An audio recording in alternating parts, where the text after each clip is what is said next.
Kericuhan ini terjadi saat proses pengambil alihan aset Pasar Butung di Kota Makassar, Sulawesi Selatan. Pihak pemerintah Kota Makassar, dalam hal ini PD Pasar, terlibat saling dorong dengan pengelola Pasar Butung.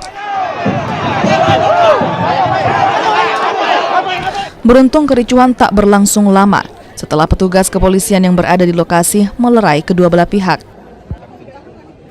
Kisruh Pasar Butung Makassar terjadi setelah ada dugaan penyimpangan jasa pengelolaan sewa tempat usaha.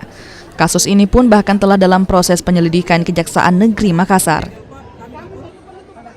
Kejaksaan bahkan telah mengeluarkan surat perintah penyegelan atas Koperasi Serba Usaha Bina Duta selaku pengelola Pasar Butung. Jadi kejaksaan hari ini kan kemarin kantor pengurus itu disegel oleh langsung kejaksaan. Jadi kita masuk, masuk dan kita sudah diberikan jalan dan segel tersebut langsung dari kejaksaan yang membuka.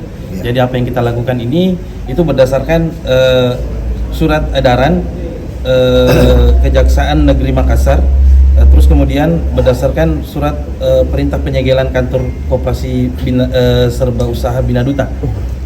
Jadi bahwa demi penyelamatan aset milik pemerintah Kota Makassar dengan memperhatikan ketentuan sebagaimana dimaksud dalam pasal 7 Perda nomor 4 tahun 2021 yang hal mana Perumda PD Pasar yang berhak untuk mengelola pasar, termasuk pungutan jasa pengelolaan pasar yang merupakan aset perusahaan dengan memperhatikan ketentuan perundang-undangan. Sementara itu, pihak pengelola Pasar Butung menyebut PD Pasar telah melanggar perjanjian penyitaan aset. Pasalnya, mereka masih memiliki hak kelola hingga tahun 2037 mendatang sesuai kesepakatan awal. Hak daripada Koperasi Bina Duta, karena mereka mengambil alih ini tanpa dasar, tanpa landasan hukum.